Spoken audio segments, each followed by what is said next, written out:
And hello, everyone. Welcome to another episode of the WARPburg Infusion Entertainment Review. It's episode number 6. I'm MrWartburg. That guy's Mr. Fusion. Hello, everybody. Hello. How's it going? It's been 3 weeks since our last episode due to the Thanksgiving break that we took. So we've got a lot of stuff to talk about, a lot of news that has dropped, a lot of stuff we've watched, both watched, played, done a whole bunch of cool stuff. I'm very excited to get to talk with my buddy Fusion here. So Fusion, what have you been up to since the last 3 weeks? See, I played a little bit of 7 Days to Die, and hey, I think we talked about this. I was supposed to get an Xbox on release week, and it didn't happen. I got mine a week later, but well, fuck, I didn't have any fucking games to play. But I will tell you, NBA 2K in the Series X version in 4K, it looks great. But that's really where I'm at right now. I can't wait for Cyberpunk, but that's not even going to be fully optimized because that doesn't come out till 2022, I think. The upgraded version. So I'm going to be playing the 1080p version. Is that right? I don't even know at this I point. think Like it's I'm so gonna be lost. 4K. I just don't know if it'll be the 4K like at frame rate version. I don't think it'll be the. 120 or whatever. Oh It'll God. basically be like, how Okay. Spider-Man had that. They had the performance mode versus the like photorealistic mode, where the Yeah. other mode is not 120, but the performance mode is like locked 60 or something like that. So or it drops down to like 30. I think it's 4K 30 or 4K 60, and apparently like 4K 60 is like awesome. So it's kind of the best of both worlds, but we'll see Okay. how that one Sure. goes. So I did that. Played a little games. But I actually went back and rewatched a couple of movies and watched a new one that I really got a shit on over here. First off, Man of Steel. Guys, this is such an underrated movie. Like, there's a lot I don't like about some of Snyder's work, and the screen washing, the cinematography of the screen washing and all that. But Man of Steel's a really good movie, man, and the Krypton scenes are so good. It's underrated, like the introduction in Krypton. Oh The yeah. whole battle sequence with Zod and Jor-El, and just the fate of Krypton. Great introduction. I thought it was phenomenal, going back and watching it, and such an underrated movie. And then I saw X-Men First Class, which of course I loved, and we were talking about before we rolled how we both thought it was like '08 or '09. It turns out that thing came out in 2011. We're like, holy shit, it's only 9 years old. Wow, okay. Yeah. I mean, a lot's happened in those 9 years with the X-Men, and not for the good, because I also watched New Mutants, and oh man, I liked the casting for the roles. Don't get me wrong, I thought they did a good job with that.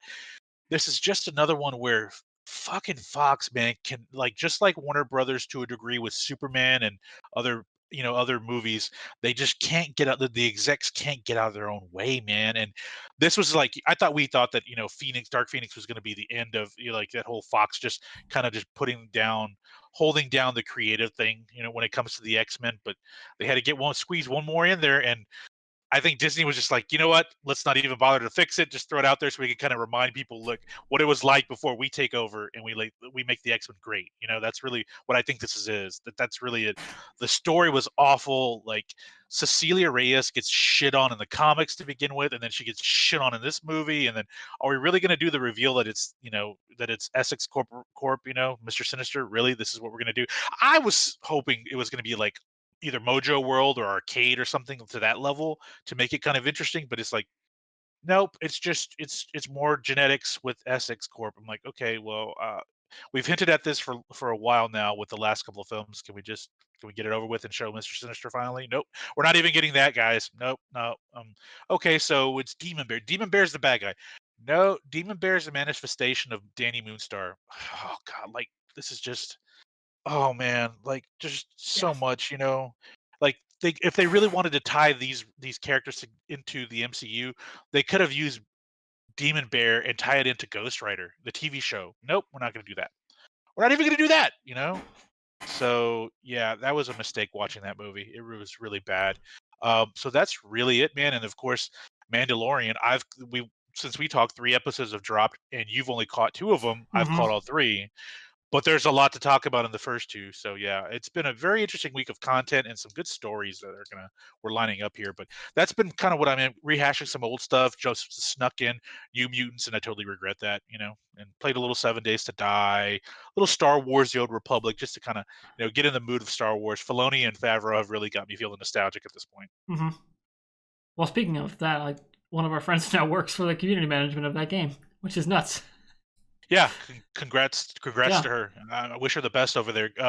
BioWare, great people. yeah. I know they've had some stuff in the news recently, but they have a history of putting out some good games. So And we were let's, going to see Dragon Age 4 at Game Awards, so that'd be dope. But I yeah, was also going to ask, I know you were playing Doom Eternal on your TV. yes, yes. I got to go back to that. So yes, Doom Eternal in 4K at 120 frames with the soundtrack is just legit, man. Like Yeah, it's there's no stuttering with 4K HDR TV and then the Xbox Series X because upgrade Doom Eternal as part of the Game Pass, and it's breathtaking, man. It's unbelievable. So I really think that these developers have a lot to work with the next gen. I know there's like people are comparing the PlayStation and Xbox. That's always going to be the case, but I will tell you, like the old games, like I played a couple of old games. I played NBA 2K in the new format. With 2K, I made a joke a minute ago, but seriously though, they're able to make the animations and the actual gameplay much smoother because the mechanics are more free flowing because it takes stress off of the system. I mean, for all the storage that the previous version had to do for like graphics and all that, and this system just pushes it right through, so they can let the player animation work smoothly, so it feels more like an actual basketball game. Doom. It's just great seeing all yeah, those monsters just on that screen and like yeah, no frame dropping. Awesome. So I can't wait. I can't wait for Cyberpunk. I can't wait for what else. yeah. I Because can't wait for Halo Infinite at this yeah, point too. Honestly. id totally like is like the best at optimization. Like Yep. Doom 2016 and this Doom Eternal. They run on everything. You run Yep. them on a fucking potato. They're gonna run on the Switch. That is how well optimized of a just fast-paced FPS this is, and it's fast fucking paced. Like Yep. it is made for you to just move through demons, and it's such a great game. I actually was that's one of the things I played was I finished up the campaign of that. Not quite as tight as Doom 2016, which was damn near a perfect game. Yeah. This if Doom 2016 had the level of fan service that Doom Eternal does, it'd be the perfect game, right? Yeah. Doom Eternal added a couple things that kind of detracted from 2016, which was the platforming stuff. Yeah. They leaned even further into it with like a monkey bar type system. Not as ideal. Like the double like the dash and stuff still was great, but they just kind of it was subtraction by addition basically in this Sure. case. Where it was close. And man, that fan service stuff, we getting all the collectibles. They made that super awesome. They made all of them great, and they all interact you can interact with them all in your hub world. That was a Yep. great hub world. They just Yep. that was great. Yep. And so I had a lot of fun with that, and I'm very curious to see where they're going to go because they clearly have set the thumbs up for like basically you're going to fight Satan in Yeah. in the third game, which is like, well, all right, you've given us two of the best first-person shooters in the last 20 years, out of maybe the greatest first-person franchise that's not Halo. So, fucking go! I'm Yeah. excited. Let's see how ballsy they are and just call it Doom Damnation. That'd be like that. That'd be the. Yeah. Let's do it. Let's It'd go. Let's fit. fight Satan. Yeah. It fit. Other stuff I've been planning on watching. I'm gonna watch the Supernatural finale with my sister tomorrow. That's been a part of our lives for the last 15 years. So we're gonna watch it together. I'm gonna probably screen share it over Discord, or maybe just hop on a Discord call and watch it with her live, probably just through our Hulu. Mandalorian, of course. We did. Oh, what was the name of the one where they go back to Navarro? And then the Jedi when Ahsoka shows up. I don't even know now. I'll have to go I'll look look it up the up. names, but other games. I got the itch for Civ 5 again, so I've just been dicking around in Civ 5, where I've already got like 600 hours in. And then old school stuff. I don't know why I had this Trek bug hit me. Maybe it's because I saw a tweet from Gary Whitta about like, Undiscovered Country really is underrated. So I've been watching a lot of Trek stuff again. And I was like, you know what? I'm going to finally watch a series of Trek I've never really finished or got into. Really, the only Star Trek series I've never really watched was DS9. Okay. It just never hooked me. I grew up, my dad watched Voyager, so that's what I watched because we had one TV. And it ran in, almost the same era of time. I think DS9 predated Voyager by a couple of years, but other than that, they had very similar run times. So I never really watched DS9 because my dad didn't like it, and to be fair, seasons 1 and 2 did suck, from what I remember. And then it got great. From what everyone that I've heard is, man, as soon as Worf shows up, it's awesome. Like, Yeah. okay, I'll try to get there to build the appreciation for when my boy Worf shows up, because I fucking love Worf. So I'm gonna continue a rewatch of DS9 as we go into 2021, which I'm honestly kind of excited for because I like going through old stuff sometimes. You Yeah. know, especially Oh, if you never got to experience it. Nostalgia is I great, agree. but like broadening your horizons for as deep as the pool is behind you, that's pretty cool. I like doing Yeah, that. I agree. So that's what we've been watching. Playing anything on the horizon for you, Fusion, of like beyond the Mandalorian that you're like, oh, I'm gonna catch that when it drops. Honestly, no. I mean, realistically, like from a fanboy standpoint, I mean, you have Wonder Woman that's going to be dropping in a Mhm. couple of weeks. That's really what's on my radar, and we can talk about that in a sec. But I mean, that's really it. I mean, we have a couple more episodes left of The Mandalorian, which they look to be like it's just intense and it's great stuff, great TV. They've done a great job. But you know. I actually went back and I didn't list this earlier, but I went back and watched The Force Awakens. And look, I get it. These the threequels are just not up to par. And then when you stack them against what Filoni and Favreau have done, it really shows you that Disney really took the wrong approach with with the threequel. The new trilogy. So I get why fans are saying, "Hey, let's just petition to just have them retcon that and just redo." Just put those in a different canon and just do three new movies. But I mean, we're stuck with them, honestly. We really stuck with them. But The Force Awakens isn't that It's bad. not. It's Force not. Awakens It's is fun. I get it. It's basically the template. It's a the same. It's the New Hope template, which is fine because I think after 30 years, you wanted to establish like reset the universe, but like give you new characters. And I really think I like Oscar Isaac, and we're gonna have more about him in a little bit. But it's not that bad of a movie, and It's not. it just made going back and watching that, and then I was like, should I go watch The Last Jedi and Rise of Skywalker? I was like, nah, I'm good. No. I'm good, man. Force Awakens, though, I liked it. I thought it was fun. There's some new characters in it that I enjoy. I get it, the criticism about it, but it's not as bad as people make it out to be. I think people speak about it in hindsight now, knowing that The Last Jedi and Rise of Skywalker were bad. They can go back and also point at The Force Awakens, but it's a good movie, guys. It's I it's agree it's a good movie. because when Han Solo and Chewie get on the Falcon, Yeah, that moment, that moment in theaters, holy shit! The opening sequence where it's like actual visceral. These stormtroopers are fucking shit up. They are yep. not here to fuck around. Like that is, and like with the blood on the stormtroopers like helmet and like Finn And that freaking wake out, wakens Finn up. and Yeah, he like and catching the lightning bolt with the Force. Fuck, that's awesome. Like yeah, there was some cool ass shit in Force Awakens, which is exactly why they brought in J.J. Abrams to show cool ass shit and then fucking yep, bounce. yep. And then they couldn't follow it up, which is not on Abrams. Like he did what they brought him in to do, which is what they brought him in to do Star Trek with. Throw some cool ass shit at the screen, right? But Star Wars fans maybe just want something a little bit more consistent, which is why The Mandalorian has been so well received, like universally. Yeah, Like even season one, if you binge season one, you don't get the bullshit of like everyone kind of bitched about the mid of season one in the week to week stuff. Binging it was great. So yeah, like, and I think season two, from what I've seen so far, they have dialed it in, and it seems fantastic. It only is yeah. saying like the level of consistency has been raised. It's awesome. I agree. I agree. So for me, stuff coming down the horizon, of course, Cyberpunk 2077 drops on Tuesday, Sure. so I'll be definitely checking that out. I'm gonna unzoom my camera a little bit more. There we go. Then we got. I want to play Assassin's Creed Valhalla, but I'm like, I don't know if I want to wait till Christmas or not. We'll see what happens, because then I can actually game for a whole day, which would be nice. Other than that, though, yeah, I mean, Wonder Woman, of course, dropping.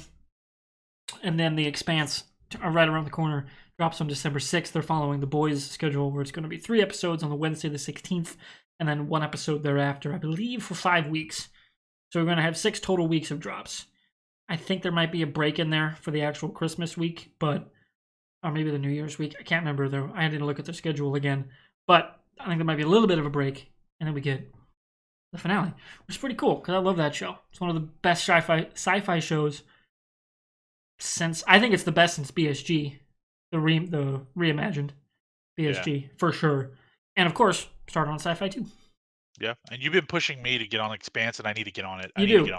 I will say it is a little slow, but it is based on a slow literary hard sci-fi novel. Like, and they are meticulous with their adaptation. Like, it is like how they show ships moving and like the physics of it all, and like how the world works. God, it's cool. It just looks great, feels great, and like the slow pace just adds to the tension. Because there's a lot of political machinations and stuff that's a slow burn in the background, and that stuff should be a slow burn. Because if you rifle through it, then it's basically a CW drama, and who wants to see that shit? Yeah. So you marry that like slow burn, awesome political drama with cool sci-fi action tech drama that takes a while to build and connect all the pieces together till the final few episodes of a season, and man, you got a great show on your hands. And I'm a big fan. So you should watch that. And then if you really want to get in on something that's slightly less serious but also good, 12 Monkeys. Get on it. That's also on my list. 12 Monkeys. Write that down again. Great show. It's maybe the greatest time travel show I've ever watched. And I've watched a number of time travel shows. Oh, hold on. What about Sliders? What about the Legends of Tomorrow? Here's the thing. Legends of Tomorrow is still ongoing, so they have to stick the landing. Sure, true. 12 Monkeys, for time travel shows, shit, that's hard to stick the landing. Even Endgame, Avengers Endgame did not entirely stick the landing on their time travel stuff. True. That's very true. That's very true. I agree. 12 Monkeys stuck the landing. 10 out of 10. Like, posed, smiled for the judges, walked off to 10s, all right? It was perfect. So that's, and I know that's like hyping it up, but I think it's earned. So that's where I'm at for that. All right, so now we've talked a lot. It's been 3 weeks, so I'm fine taking a little while to get to the news because we got to catch up on some stuff. Yeah, of course. So we got a fair amount of news to get through before we get to our main topics of the day. And of course, we brought up Oscar Isaacs not just a couple minutes ago via The Force Awakens. So we got some news today, as of recording of this podcast, December 4th, that he is actually set to star as Solid Snake in Sony's Metal Gear Solid movie. The dream casting has become the cast. And I'm fucking here for it. Yep. Yeah, so this is from Deadline. Yeah, like that's where I saw it. Yeah, it's based on the Metal Gear Solid game published by, Konami and created by Hideo Kojima. The script is going to be written by Derek Connolly. I don't know what he's all written. I'm going to have to look that up. What's he all written? Derek Connolly, writer. Oh, he wrote Safety Not Guaranteed. Oh, there you go. Cool. He was a writer on Rise of Skywalker. Uh-oh. But I think that was for Trevorrow's version. I don't know if that was for the actual version we got theatrically. But man, the writing saga of Rise of Skywalker is a fucking trip, man. Yeah. He did Kong Skull Island, which I actually liked. And Jurassic World I didn't hate. He wrote that too. It was just kind of a corporate money grab. But for that, it was still a fun time at the movies. Plus, the monster design of the Indominus Rex was dope as fuck. So yeah, that's intriguing, because Safety Not Guaranteed is a fantastic indie movie. So it depends on who it comes in to direct, because they haven't announced that. Who's going to be doing the directing of that bit. So, what's your take as someone who... what's your backstory with Metal Gear Solid, Fusion? A guy in my 40s, I played the very first Metal Gear. I followed every iteration of it. I'm a huge Metal Gear fan. I mean, for me, it was going from the NES to the first PlayStation for Metal Gear Solid. That Metal Gear Solid just changed the game for me, And there were just a bevy of great characters: Psycho Mantis, Otacon, Sniper Wolf, and it was, they carried the story onward from the original games. Each game, so it wasn't like a soft reboot. It was just they moved forward with the storyline, and then eventually, with Sons of Liberty, you actually got to fight a freaking Metal Gear at the end of it, which was so interesting to me. But let's not even go into that, because you only get to play, Solid Snake for like 30 minutes of the actual gameplay, and the rest is Raiden. But I like the casting. I think we talked about this when Oscar Isaac was cast as Mark Spector as Moon Knight. Perfect casting. I think he's perfect for this. I think he is, and I know some of my friends aren't very big on it, but I think it's great because he has the ability to be humorous and to have dry humor and also be serious. We saw like with a horrible script in a horrible costume, he still was not awful in terms of like just carrying the Apocalypse character in X-Men Hmm. Apocalypse. I think just the look of it and the script is what ruined it for him and made Yeah, him look wasn't really him. bad. It wasn't him. Um, so I like this. Let's just be frank. Oscar Isaac is having a really good 2020, man. I mean, Yeah, he's Moon Knight. He's Solid Snake, and he's also Duke Leto Atreides in the upcoming Dune film. So, yeah, you know, I thought he was underrated, and I think they were trying too hard to squeeze him in as the Han Solo guy in the new trilogy, the Star Wars trilogy. But he's a really good actor. yeah. He's a really good He's actor, and extremely fun to watch. yeah, and so I'm looking forward to it. There's it can't with a Metal Gear Solid movie because it is espionage, and there's going to be so many fan service, moments for this movie. I just hope they don't go like the Resident Evil route and just completely go in a different direction from the source material. It's a really good story. It really is. And so, like with Foxhound and Big Boss and all that stuff, there's a lot there you can build off of. The rest of the cast is crucial. I think we mentioned this before we started off when you had forgot that Oscar Isaac was going to be in the Dune film. I was like, dude, Yeah, I that Dune forgot. film, the cast list of that Dune film is phenomenal, and I I, I think people already are going to overlook how good that movie is going to be because it's a good cast. And then that's the thing with this Metal Gear Solid. If you get a good script, if let's just say Kojima has some type of consulting duty role with the film, it's important to have a good cast. Like you have to have people that are right. And someone mentioned to me, like, what about Margot Robbie for Sniper Wolf? I like the idea from a looks perspective, but I don't think she could carry it because I know you like Birds of Prey. I just am not a big fan of her Harley Quinn. Yeah, I'm not. I enjoyed the I, fuck out of that movie. yeah, Ian I McGregor was awesome in that movie. Black Mask. He was great as that. But I mean, what I mean is just for me, she just the Harley character that they've created over the last decade plus, I think that the she just really doesn't have the presence to me. And I know I'll probably get a lot of flack for that, but I just don't think she has the presence. And with Birds of Prey, I wasn't very happy with her. Her leading that whole film, and so I just think like her as Sniper Wolf, I don't really think that's the right character, the right role for her. I really don't. But I mean, you get a good Psycho Mantis, you get a good Big Boss, a good Just Otacon. the only game I've played was Snake Eater and then the Subsistence like kind of Okay. compilation pack because what was packed with that one I can't remember.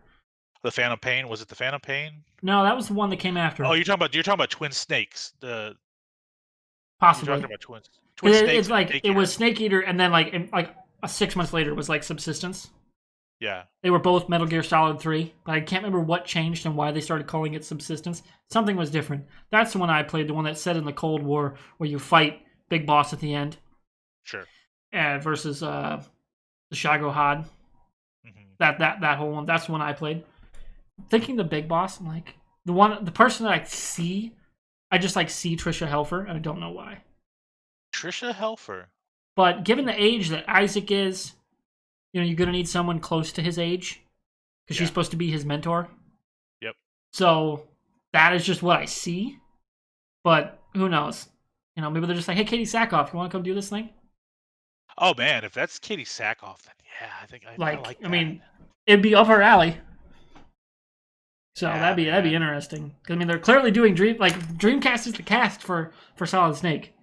Yeah. Like dry humor, Isaac's gonna just destroy that. It's gonna be awesome. Can't wait You to know, watch I that.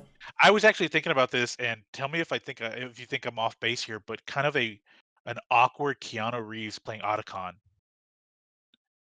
It's different. That's the thing but I'm thinking, am I going the Rain Johnson route? Am I trying too I think damn that's a little hard? too much. Like, Okay. I All think at right. this point, Keanu needs to just be Keanu in movies. And I Okay. don't know if you want that in a Metal Gear movie. Well, I wasn't talking about like, dude, Keanu. I No, mean, no, just no. I'm kind of talking awkward, like awkward Keanu. Like, he needs to pull the, like, he shows up as Keanu Reeves in movies. Like, kind of thing. Okay, yeah. Like, okay, sure. That's where he's at in terms of pop culture. Like, Yeah, which sure. is nuts. Like, very few people are on that level. And I'm curious. I'm very curious to see where he's of Chuck Norris level. He's at Chuck Norris's level of he's meta. meme status level, but, like, without the negative bullshit around him. Yeah. Which is great. And then I'm curious, of course, director is going to be pretty paramount. Like, what's the person done? You know, more of the how does the writing team fill out around, you know, the guy? You know, the rest of the cast, production. What does it all look like once they're actually starting to do it? That's going to be key, because video game movies, not historically great. Nope. I have hope for Uncharted, because Tom Holland is that good. That at least I hope it'll be successful enough to get a sequel so they can really fine tune it. Okay. Hopefully. And plus, he's young enough where they, like, 20 years later, they can just come back and say, fuck it. Oh, I'll come back. I'm 40-year-old Tom Holland now. I'll just come back and do an Uncharted now. You know? Like, because he's young enough to do it a young, and then it doesn't work, and then 10 years later it does, because now he's, like, 32. Sure. You know? Like, it could, like, stranger shit has happened in Hollywood. Yeah. That's all I'm saying. Sure. Speaking of Hollywood stuff, another news story from Collider. Will Hulu be folded into Disney Plus because there's strength in numbers? Fusion, you brought this story to my attention, so what do you got? So I think we kind of chatted about this, you know, for the last 6 or 7 years, we've constantly talked about the future of just these networks online, and we knew that we were going to get to this point, and you know, we'll talk about HBO Max in a little bit and about theaters, but um I think I had always told you this when Disney Plus was announced, and then you know the partnership was fading with NBC for Hulu. I always felt like Disney was going to utilize Hulu as the adult section of their products, especially after they acquired all that Fox IP. I really thought that was going to be this, you know, that was going to be their thing. Now, from this news, I really don't understand what they're saying. Are they saying that they're just going to fold it and it go completely, like when you go into Disney Plus, you're going to see Hulu there? Is that what they're basically saying? I'm still kind of, I don't really understand what they say. Are they just saying that, or are they saying, look, we're just basically formalizing that Hulu is going to be our adult section of our IP? Mm-hmm. I'm a little confused on this thing. Like, what exactly? Because I thought we were still heading that route. You know, like with FX was, you know, it's owned by Disney. They're moving forward with Why the Last Man still, and you know, the production of the TV show. Okay, but that's going to be on Hulu. They've established that. Okay, more than likely that's because they can go ahead and do adult level content. They can be unrated content there. You know, they want to move forward with a Daredevil show. It's going to be on Hulu, not Disney Plus. I think, but if it's like a section of Disney Plus, are they going to put some type of like channel restrictions for adult access only, like family parental controls? I don't know. I'm a little curious on what this really means. In addition, one of the things here, I'm going to take it back to dual cam. One of the things that troubles me in this is you can't discount the lucrative nature that is their live TV option.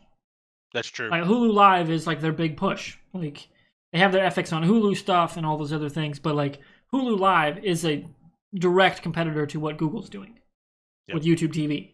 And they advertise the shit out of it too. They do. Like, they have a huge ESPN tie-in, like celebrities. And they have a bundle with ESPN Plus. Like, when you think live sports, they want you to think Hulu. And that's what I subscribe to. I love it. I've had some issues lately, and that's, I think, on my ISP side, because for some reason Hulu looks like dog shit on my computer. I don't know why, but I go through Hulu on the ESPN site. It looks fantastic. What the fuck? It's weird, because I want to watch Luka Garza fucking destroy people, which has been great to watch. I don't even care if Iowa doesn't win the Big Ten. Luka Garza is that fun to watch. But that's enough sports talk. Yeah, like, it's just... Because, of course, then you have, like, their a la carte options. Like, you can add Showtime and Stars and HBO and all these things directly through Hulu that you wouldn't be able to really do on a Disney Plus. No. Like, you'd have to renegotiate all those deals, and then it would be direct to Disney instead of, you know, a separate, but still under the umbrella, party. That's a lot to do. And completely restructuring, more than even like WB's doing with HBO Max, or what anybody else is doing with their own individual stuff like Peacock or Paramount All Access or whatever. Like, that's a huge undertaking. like on the logistics side, it's like how do you manage all that, and then what do you do? Like, do you spin off live and call it something else, and then get rid of all that branding and PR and just market share, like mind share of Hulu Live? That'd be a huge thing to just jettison. Yeah. You know. So I don't know if I entirely lend credence to this. I do think they're gonna eventually, of course, because they're Disney, they're gonna better curate what goes where. And that's going to morph and change over time as their audience changes. Maybe their audience ages or gets younger or they expand into new markets. That's going to change all the time. But I can't imagine they're really going to do anything with Hulu. Like, I just get rid of it. And I can't imagine it's going to fold entirely into Disney Plus. Other than them pushing the bundle more. Because you can get Disney Plus bundled with Hulu. Yeah. So I agree. It's a little weird to me. I think keeping it kind of separate but equal and moving keeping the adult content on Hulu was working, and I thought we were heading to fully go that route. But what it sounds like to me is that Disney doesn't want to miss out on the big productions that could be on Disney Plus. Like as an example, if they go ahead and do it, and we both know it's obvious, they're either going to put him in a film or they're going to go along with a new series, and that's Daredevil, Charlie Cox and Daredevil. mm-hmm. I think that they know that the numbers were huge for Netflix. Are they just saying we don't want to miss out on those type of numbers on Disney Plus? Yeah. Okay, well we could, and have Hulu do it. But I really think about this and it's like, yeah, but you're gonna have a problem where you're gonna be tempted to put a Deadpool 3 on your Disney Plus, but then you're gonna say, no, we can't tone it down. If it's not if it's a theater release, that and Mm-hmm. then we bring it. We can't do it because we have to restrict the content, because of children. Because when you think of Disney, you think of the mouse, you think of family, right? You Mm-hmm. think of G ratings. You don't think of rated R Deadpool and Daredevil's TV show. So I am a little confused on what they really are looking for this now. If it's they take Hulu, put it under Disney Plus, and it has adult controls on it, that's one thing. But it makes it a little more convoluted. The process to get to the adult content. I'm Mm-hmm. going to log into Disney, then I'm going to log into Hulu. It's a channel under there. But we kind of talked about this with HBO and how they do that now with the different, like they have the DC brand, they have the Warner Brothers stuff, the HBO stuff, like the classics, like they have the different sub channels that they maybe be going for that. I guess maybe I don't know. I'm a little confused too, honestly. Yeah, it's just I don't know how they integrate because then you got all the Fox stuff and then all the affiliate deals and like again the live TV option can't be And the discounted live because TV, they're not getting like that's a market they're not going to get out of. That's no, still going to be something people want like in perpetuity. People are going yep, to want live entertainment, sports, you name it. They're going to want that. So that's an interesting one to keep an eye on because the Disney's investor call is also Tuesday, the 10th starts. And of course, they didn't have like a Disney D23 or any other nope. really live event this year where they like show off their plans and stuff. And speaking of plans, I'm pretty sure they're going to announce that Kenobi's like production starting in January, which is pretty cool. So we're actually going to get Ewan McGregor back as Obi-Wan Kenobi, Yeah, which I'm excited about because he's awesome. And I'm curious because like to see where they go with that because like where they've taken their live series have been great. And I'm assuming this would be a mini series. It'd be a one-off, kind of thing because like that's a story that gives you a very definite window of time. Like we know how it ends. yep. With Like, Rebels and all, yeah, we're like, locked in on a time. like he's been in Rebels as old Obi-Wan, right? Yep. So like it's gotta probably be after that. Maybe before he like got old and could still fight, because he's still not that old. So that'll be interesting to see what they do. Maybe it's his, especially if it's hey, this is his one last like adventure before he's done and settled on Tatooine until he meets his end at with Darth Vader. Like I could see this miniseries ending with a direct pickup, much like Rogue One did, into A New Hope. Yeah, You know? that'd be cool. That would be cool. Yeah. You really get the official tie-in from the prequels to the Exactly. original trilogy. Yeah, that'd be cool. Someone, I saw this on Twitter. Might have been, I can't remember who I saw it from, but they were like, yeah, Clone Wars and Rebels were like patch 2.0 for the prequels, along with Rogue One. I was like, that is a damn good way to look at it because they really were. Yeah. They were awesome. So yeah, that's where I got a couple more news bits before we get into our big topic. Small little thing, which is just weird.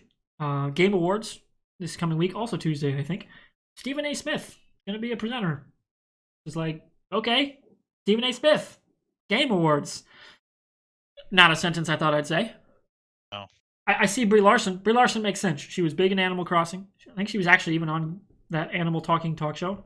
And has like YouTube stuff and does gaming stuff. So like that makes sense. Like movie tie-ins. Gal Gadot's gonna probably have Wonder Woman stuff. Tom Holland's gonna have Uncharted stuff. Stephen A. Smith. I don't know. Of course, they're bringing back Swedish Chef, so we're gonna have some Muppet stuff. Keeley just really seems to like the Muppets. Hard to blame him. Yeah, I don't blame him. I don't know why. I'm not a big fan of. I don't like that crossfire type of sports talk. I think it's ruined the industry. As someone who used to work in the industry, I think it's ruined it, and I think it's pathetic what guys like Skip Bayless and Stephen A. Smith have I become. hate Skip Bayless. They're just literally trolls now. Yeah. All they're doing is they're just going out there to try to just piss people off. That's say something that's so outside the box that it pisses so many Yeah. people off. That's what they really go for now, and I really don't like it. All that aside, sports rant week, that's for a different show. But I think it's a little weird. We have Stephen A. Like, is this about esports? Like, what's the point? Like, is he going to be talking about NBA 2K, the Kobe edition? Like, what is he there for? I'm kind of curious what it's about. Like, Yeah. there has to be a reason, or it's just so completely random that they just wanted to throw just the randomest person out there. Or Most they're random. looking for people to be presenters because it's all virtual, I assume, that have good setups too. Like, Maybe that's true. like I'm Those sure that ESPN guys factored too. into the position of, hey, Yeah. can you have a nice camera and microphone, please? Thank you. That'd be great.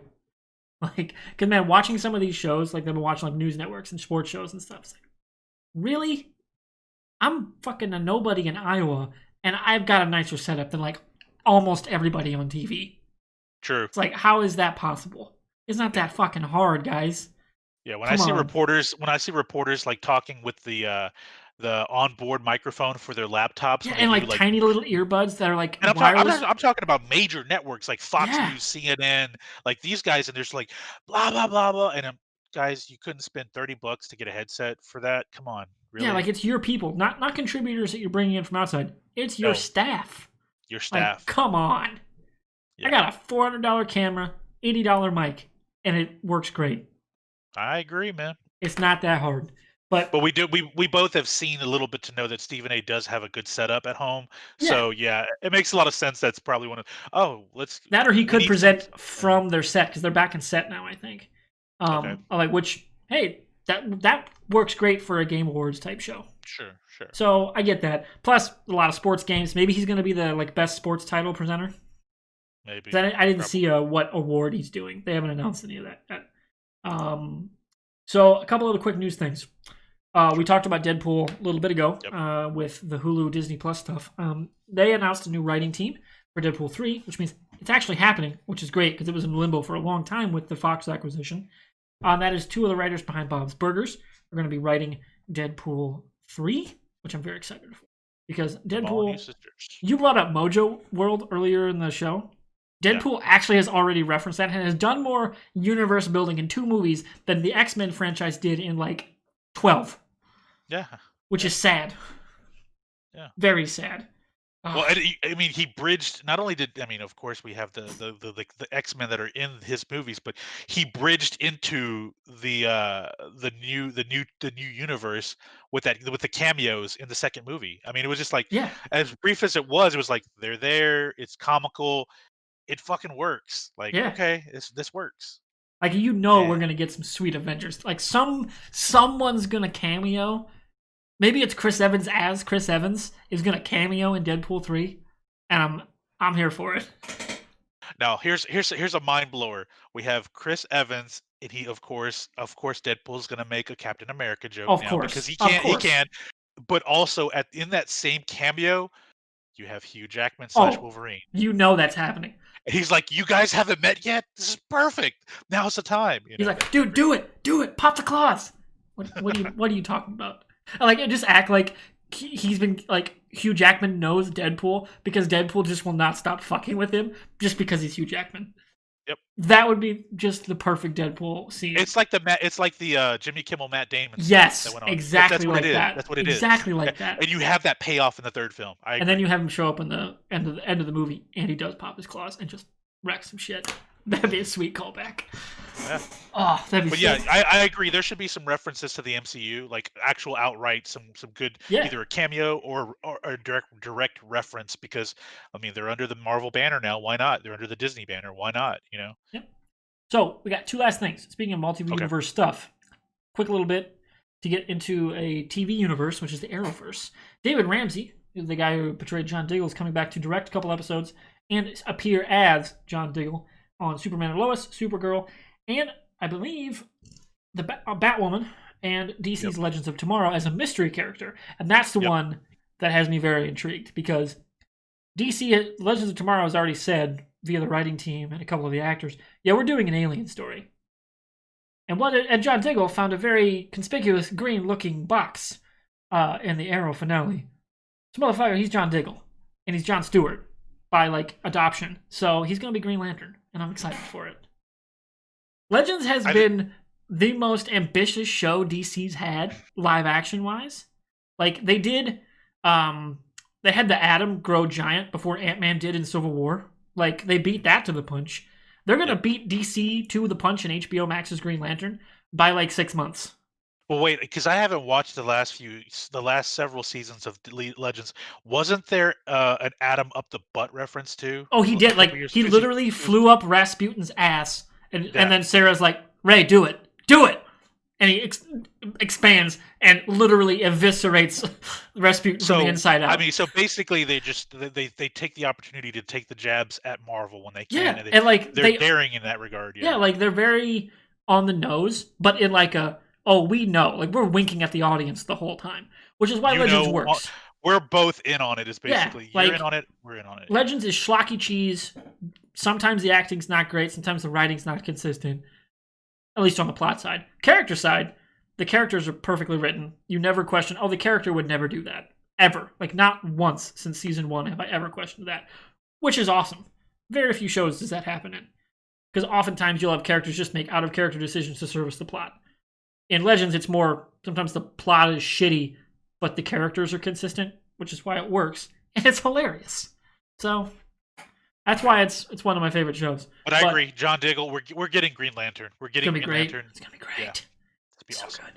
I know if they're gonna go out, Arrowverse is gonna go out with a bang, and I'm very excited to see what they do. Like Stephen Amell's coming back for an episode, and it's gonna be great. It's gonna be awesome. So other DC stuff before we get into our big topics, and this is a direct segue.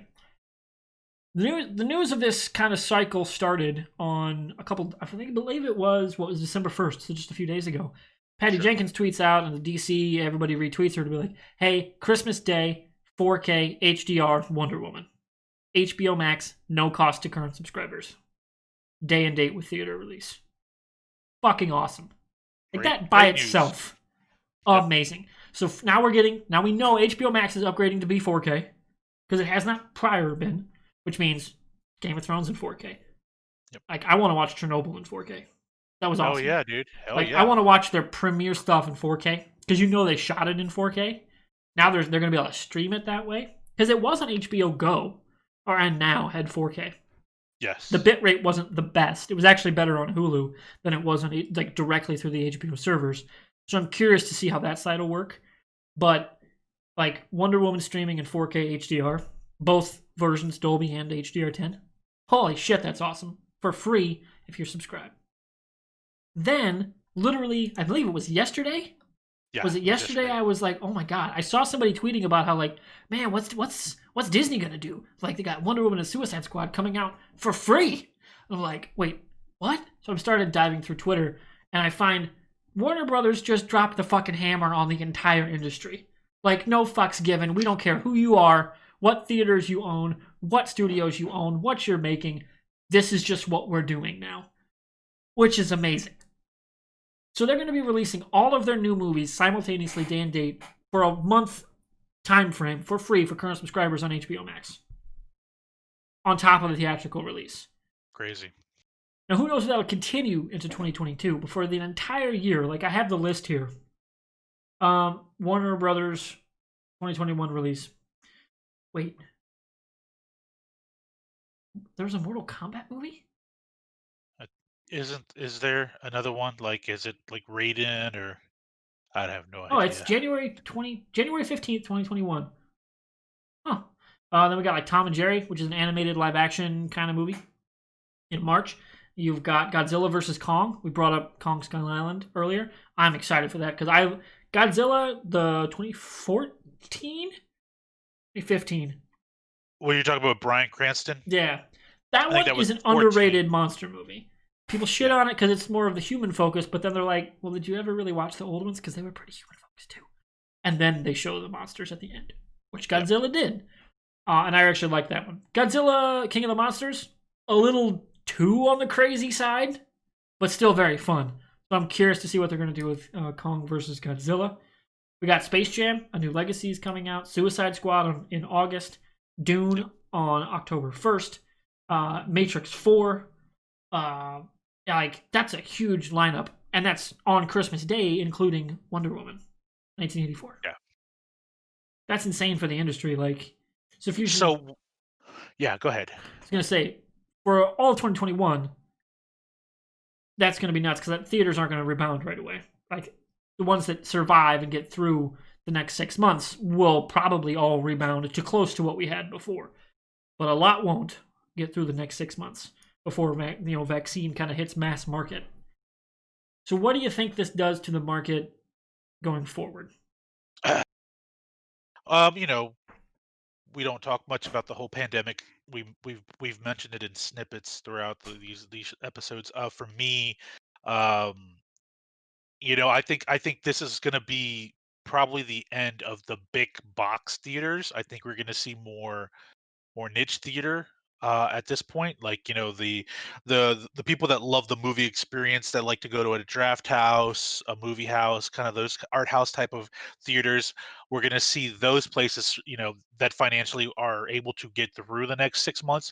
Those places will thrive after COVID.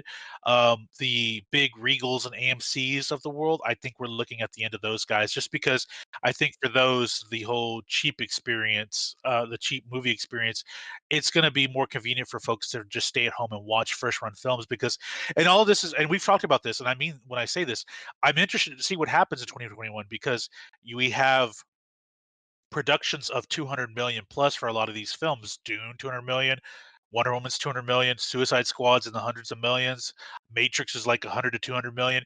Like, obviously HBO, Warner Brothers, has an idea of what they can recoup from these first run films through subscription increases.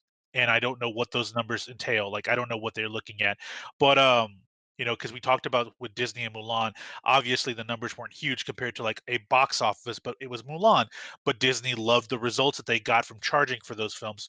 These aren't going to be charged at a premium. These are going to be folded into the monthly subscription. So this is very interesting to me, because there's going to be, hopefully they release some of the metrics. We get our hands by October, November of next year, what these metrics are going to be for these films, like what their sub increase counts are as each film approaches, all of that stuff, because this could be the new format. And I really I don't think they're going to offer it for all these first run films for free in 2022. I think this is just a way to kind of just rebound America in 2021 with new products, with new IPs, new films, and so forth. I think this is kind of their way to ease it back in, but it is kind of a fuck you to the big box theaters. Not gonna lie, but I'm not a fan of those places either. I go to my art house. I go to a place in Austin called Movie House Tavern. That there's 3 locations in the city, and it's a little pricier. It's adults only. They serve alcohol, but they have a really good crafted food menu. The lounge seatings, and the theater only has, like, most of the smaller screens have like 80 to 100 people.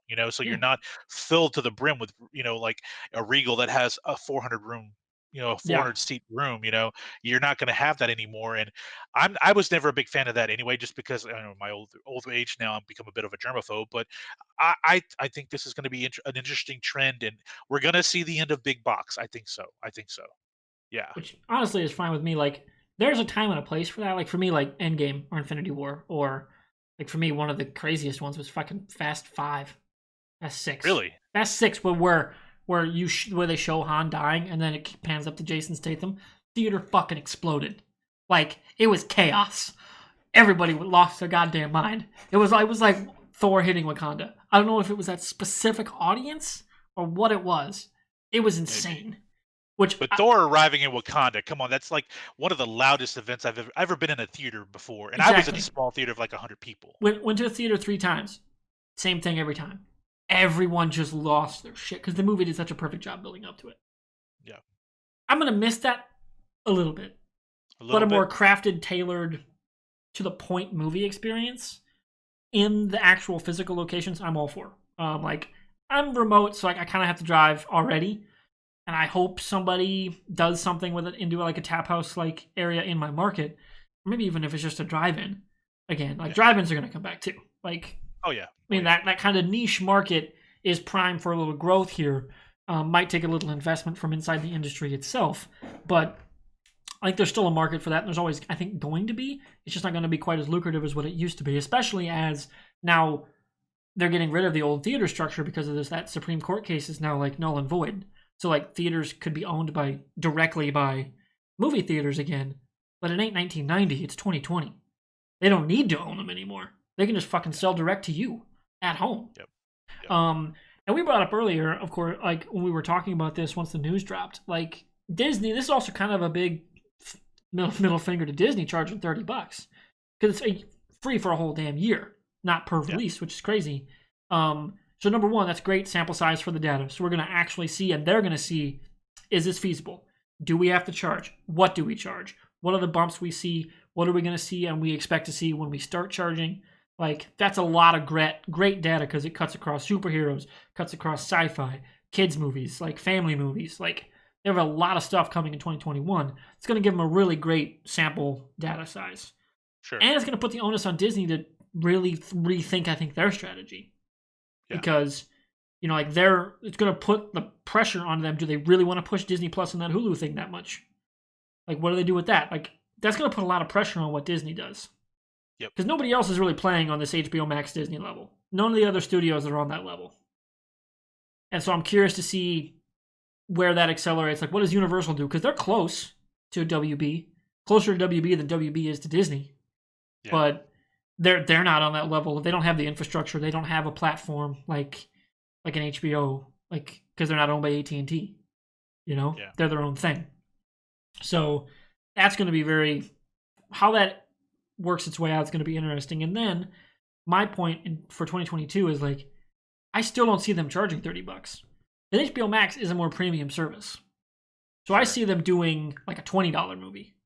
And maybe it's for a longer window of time. Like, I could see them doing for a 48-hour window, kind of like a DVD rental, like an HD movie rental from Amazon is, I think, 48 hours from time of starting to watch. And then it's gone. That's out of your library. So I could see them mirroring that because I actually like Amazon's system a little better than some of the others. Plus, their customer support's better, too. So if you have an issue with, like, misclicking something, like, oh, shit, I accidentally rented, I was just clicking to see what the price was to rent. I think it was one of the Die Hard movies for a movie night because I didn't have the digital. And I was like, oh, shit, I did not mean to do that. And since I hadn't started it, they're like, yeah, here's your money back. Done. Took like 2 minutes. It was great. But I'm curious, like, to see how that goes because, like, the data is going to be very interesting to look at. What's their sub increase? Like, I believe some of the numbers on the HBO or on the Disney side, they have like 70-some million subs and like 36 million subs on Hulu. But there's a lot of crossover, too, in that group of who owns what. HBO Max isn't close to that, I don't think. But it's going to be curious, because this is going to push out some, like, how many people are on this service? How many people are using it through Hulu or buying it, getting it direct? Or all these other things. Like, there's going to be some really cool, just, like, data to sift through and how people watch content in, the post-COVID age. Yeah.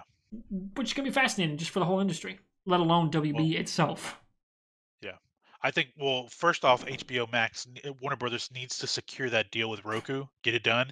They got it done with Fire. That's got to be done by Christmas. I mean, that's got Well, to be done yeah, by Wonder then Woman. in the next week or two, it has to happen. I mean, remember you and I were talking about this off the air about how I have Roku and Fire TV, and I was so frustrated that I had to watch on my PlayStation and my Xbox in the living room, and then like literally like the next day it dropped like onto it, like just they didn't even formally announce it. It just was like, oh yeah, hey, people were like, hey, I just found out they struck the deal, and within like an hour after they struck the deal and it was tweeted out, like boom, it's on Fire TV, like it's ready to go.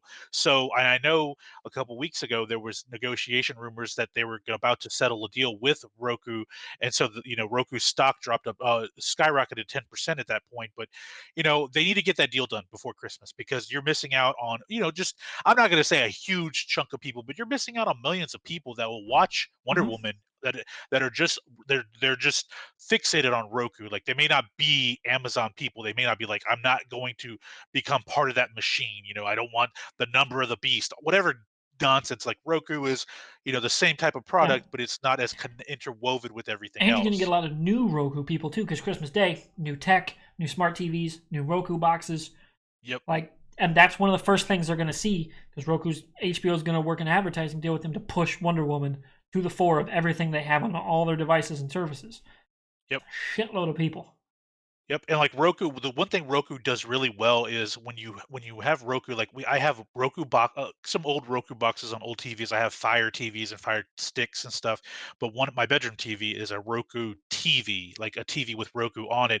And what Roku does really well is they advertise, but it's so low key. They have one simple banner when you log in, you turn on the Yeah, Roku, and to have that there, boom, here's Wonder Woman, and, exclusively on HBO Max. It's like, yeah, somebody's gonna say, all right, well, fuck it. I'll pay that 15 bucks a month right now, and then exactly. I'll watch it. And there's a couple million there too. But you're talking about like how many subs compared to Disney having 70 million plus, whatever Hulu has.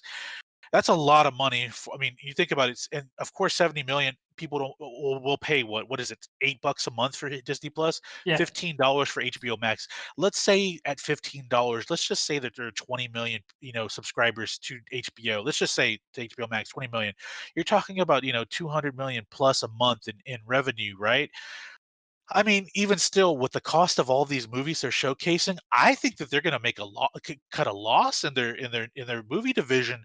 But I think they're okay with that because they're trying to see how many subs they can bring in to the network. I think to them, it's a large investment yeah. opportunity for them with I these think films, they're gonna try to transition HBO Max into a true Netflix competitor which I'm okay with because because they've got the I lo- catalog for it. they have the cat Warner Brothers has a huge catalog, and we joke about this, but Universal has Peacock now. But come on, man, they're just floundering with CBS All Access and Paramount right now. Yeah, Like you just there's just I get it. They took the free approach, and I get that, and they have a paid model, all that because they looked at Hulu and said let's try. They worked with Hulu. I'm like, this is a different beast, Universal. AT&T. This is a whole different beast. You got to get this shit right. yeah, And what you do now over the next year and a half is going to make you're still going to be a third party, but you don't want to be a distant third, yeah. you don't want I that. could see Paramount, and like a few years down the road, I could see Paramount, Universal coming together and be like, you know what? Let's just merge some shit. Cause like and get like the old school network television stuff Sure. outside of ABC because that's Disney, all under one place. You Yeah. know, because I mean that's all of CBS and NBC. That's a huge network television catalog. So you would think that CBS Because I would mean, like eventually, NBC would acquire CBS is what I you're don't know saying. about acquire, but I could see them going in like a A Hulu type partnership. split, like because it was Yeah. a like network co-owned thing when Yep. Hulu started. I could see Yep. them going back to that well to compete with what Hulu and HBO Max and Disney Plus are doing, on top of Yeah. Netflix too, of course. So yeah, we haven't even really talked about Netflix in all of this. No, I mean, Um, I say that the Paramount, I mean that Peacock's a third right now. No, Netflix is third. Netflix is the third network. You have Disney with all of their subs, mhm. HBO Max, and you have Netflix. Those are the top three right now. Yeah, Well, and then you have to consider Prime, Amazon Prime yeah, Video. Amazon Prime and like YouTube TV and like all these things that are like. Well, plus they don't really do Oh, originals, but like they're a huge distributor. So yeah. like shit, like it's chaos, and I'm very excited to see how things shake out as we get into 2021, especially towards the latter half. Once like what comes back, what does not.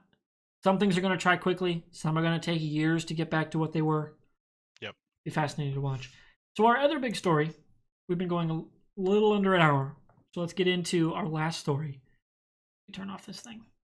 A little too white. I got my nice new lights, but white screen really throws it off. So, Mandalorian. 3 episodes have dropped since we were last recorded. We had... Well, I forgot to look up the titles.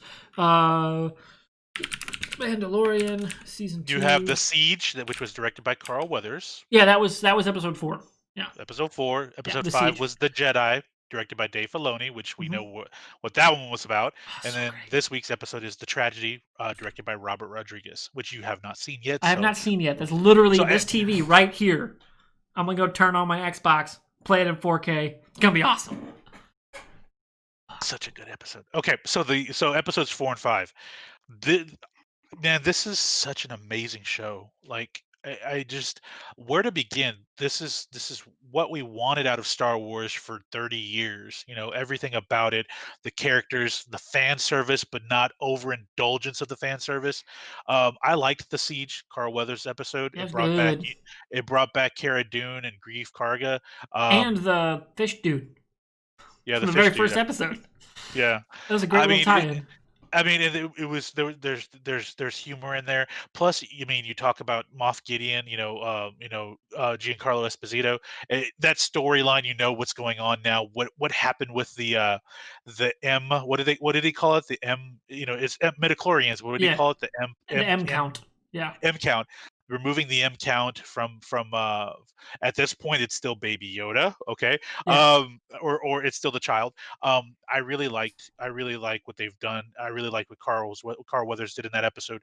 The Jedi Dave Filoni's episode. Come on, man, I'm gonna let you jump on in this one because I know how big of a fan. I know you're a Tano fan. Ahsoka Tano is maybe the most complete and all-around best character of the entire post-original trilogy Star Wars universe.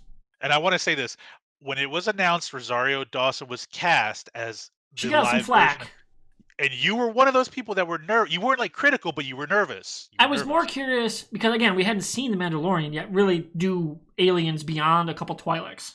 Yeah, because Clancy Brown's alien character, prosthetics, horns, basically was an orc. Like we've seen people do that, but like a live-action Jedi, not done cheeky, slocky CGI like 2002 Yoda. Like we haven't really seen that in live action since Revenge of the Sith. And even then, we didn't get much beyond human Jedi in that movie. So, like, what were they going to do? How was it going to look? Especially because the Ashley Feinberg, who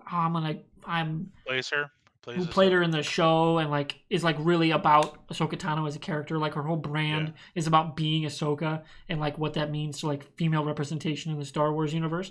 And she's a great person all around, it seems. And I know there was a lot of fan push to get her to do it because she's also the right age for it too. So again, she just fit the character. But then I was like, okay. Then I watched Mandalorian season 1. I'm like, because I hadn't seen it yet at the time. Like, okay, I think they'll do her justice. Because Dave Filoni's involved. So if they couldn't do her justice, she wouldn't be in the show. Like Filoni would just put the gauntlet down and say, nope, she's not in the show if we can't do it right. Like he's that committed to the character. Like he still will post long Twitter threads about her in random times on the internet, which is great. Man, that was a great episode. The opening, you just see the white lightsabers. Oh, fuck. What an opening with the fogs and fighting the fog warriors or whatever they were, the soldiers. Michael fucking Biehn as their commander. And of course the drones were HK drones, hunter killer drones, and it's Michael Biehn, Kyle Reese, Terminator. Hello. Awesome. Hello. I love it's not on your face fan service. They didn't say Terminator, they just said HK in the background, right? It's just this fun little throwaway. Fucking love that shit. Love that shit. I eat it up. And God, that Rosario Dawson nailed a slightly older Ahsoka because she's now probably... Last time we saw her of consequence, like actually in the universe beyond a cutscene with basically a cutscene with a voiceover, is Rebels season 4, which is really a time travel thing back to season 2 when she's fighting Vader. Which, by the way, Ahsoka versus Vader, one of the coolest fucking things I've ever seen on TV. That shit was awesome. I made me go out and fucking buy the Blu-ray of Rebels season 2. Twilight of the Apprentice is fucking phenomenal 2-parter. You got a great Darth Maul story too, and you get Ahsoka versus her master Darth Vader. So great. Like James Earl Jones comes in to voice Vader for this episode. God, he just is still awesome. Still owns it. But you also get the moment of her cutting the mask off and Anakin talks to her. And you get Anakin talking to her. Like, and she totally holds her own. And we've seen how powerful and awesome Vader is. You know, like he strikes fear in the hearts of these seasoned Jedi. And Ahsoka just comes in and is like, "I'm no Jedi." Lightsabers come out, go to town. Like, holy shit, she's awesome. That character's amazing. And I thought they did a just excellent job bringing her in. Like, it was such a Western, old school samurai showdown, Western duel kind of story, which The Mandalorian is just always been, and it just brought all those elements to the forefront. Like, we got 2 showdowns in a row. Awesome. No other show's doing that on TV. Yeah. Oh, so cool. Like, we haven't had a show like that, for me, since Justified. Justified would give us those kind of Western, we'll get a couple drawdowns per episode, and they're tense, they're awesome, they're amazingly shot. We haven't had a show like that, and now we do. And it's in Star Wars, which is fucking amazing. Other big points. We finally know the child's name, Grogu. Yep. Grogu. The other thing is, and I'm sure you're happy about this, Grand Admiral Thrawn is still out there. They name dropped Thrawn, which means hopefully we're if they're gonna spin off, because Sabine did not show up, which kind of irked me, but she could show up down the line, of course, because she is the actual Mandalorian from Rebels. Like, she was from House Ren and like ended up wielding the lightsaber, the dark saber, and like helping to, rescue Mandalore from the Empire, which was a great story. Heroes of Mandalore again, opening of season 4, awesome stuff. And her training to use the dark saber and getting the backstory of the Mandalorians versus the Jedi. Rebels is just so fucking cool. Yeah. And it helps some of that stuff was written by Gary Whitta, who ended up co-writing Rogue One. Ooh, man, he fucking gets Star Wars just as well, too. Doing Thrawn means they're hopefully setting up a spin-off show or series or something with Thrawn. And he's out in the uncharted territories with the Jedi, the surviving Jedi from Rebels, Ezra Bridger. He's the lead. Ahsoka is just kind of a bit player who showed up throughout the story every now and then. And they're in that canon, the Thrawn side, they were setting up like the Yuzon Vong-esque extragalactic invaders via a couple of the books that are canon. Shit. Yep. That sounds like a miniseries I want to watch. And we've always talked about how the Yuzong Vong could save after the new trilogy, how it just was awful. What would be next? Okay, well, the Yuzong Vong. I'm imagining a 25-year time jump from Mandalorian to now, because this series would have to take place post or at the exact same time as the sequel trilogy. Yep. And maybe this would be a great miniseries moment or series moment where you have like these old Republic commanders who are now fighting this extragalactic invader with the Chiss and with these old Empire guys. They've been like, you know what, fuck it. We're done fighting each other. The galaxy's going to be fucked. We got to kill these things now. Yep. Right? And then the Republic guys get Leia's distress signal and just ignore it. Be like, no, we got bigger fish to fry. Like, actually in-universe answer why nobody showed up. Yeah. Like, oh, we had better things to do. Know? While you're over there, playing patty cake with the New Order, we're trying to save the galaxy. Yeah. Like multiple galaxies, maybe. Like that'd be so cool. Plus, you could get old Ezra, and then it'd be like, oh shit, is Raul Coley gonna show up as Ezra Bridger? Because he's pushing for it, and it'd be awesome.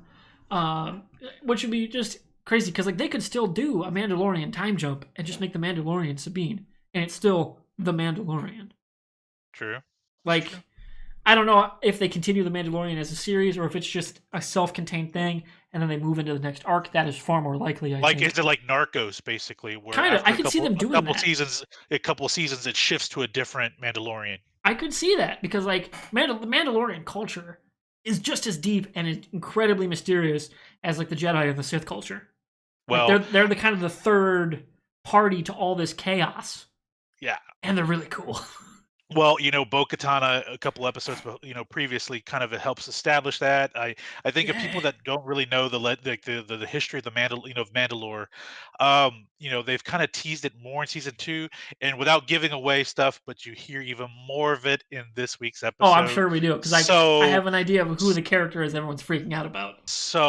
like it's just like man.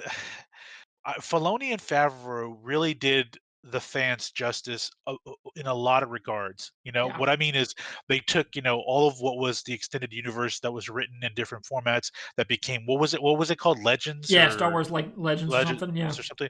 They basically just took all of that and said, you know what, how you shit on it, we're gonna shit on what you shit, We're on gonna your show what shit. shined.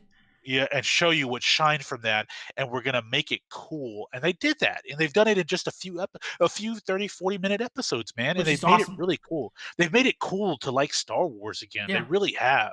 Like I want to see season 3. I want them to bring in Gary Whitta to write an episode.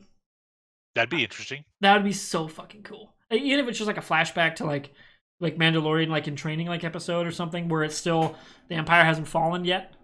Sure. Like that'd be a cool episode because Widow would knock that out of the park. Because man, Rogue One was Yeah. so fucking cool. God, Oh Rogue yeah. One was cool. Stuff like that, like people that get fucking Star Wars. I want to see all of them involved, like Bryce Dallas Howard, Jon Favreau, Taika Waititi, Dave Filoni, all these people. God, they just get Star Wars, and I And I love it. like this. I have to admit, I love this all-star director approach. It's been Yeah, great. It's been yeah. great. It's refreshing. It's like exactly what the movies should have been, because they all have different visions and like tones they want to go for, but it all fits. Like it all works because Yeah. Filoni and Favreau are over there going space western, space western, space western, Yeah. make it work, and they do. Like they're clearly hammering home Star Wars, space western, nail it. Yeah. I'm in for it. Yeah. Let's go. So, how many more seasons would you be happy with Djarin I as don't the lead? know. Like, because eventually Baby Yoda can't be Baby Yoda forever. No. You have to do the teen Groot, older Groot stuff. Like Groot did that, where it was Baby Groot and it was teen Groot, and now we're probably gonna get back to adult Groot. So Yeah. like we got to get him older so he can actually become a more fleshed out character. Which means maybe time jump. Which again, that comes back to the time jump thing. Like, do we now? Because I think in universe, the character's a lot younger than Pedro Pascal. Yes. So by I think like a decade. So like they could do a time jump conceivably, especially because now they've set up that he's going to become a character that like actually takes his helmets off and let him emote with his face. Yeah. Which I don't know, that might ruin the mystique a little bit because he's got that kind of Carl Urban Judge Dredd. Turns his head, shit's going down. Yeah. Mentality to it. So that'll be interesting. But like I think they eventually will need to do a time jump so that he can be Baby Yoda side of the story. The mystery will be solved, and then we got to do something with those answers. Like what comes next. Okay. Well, okay. So, Ahsoka Tano basically said that that Grogu is older than we think because he goes back to the prequels. Yeah, which that's lends me to think he was in cryo for a lot.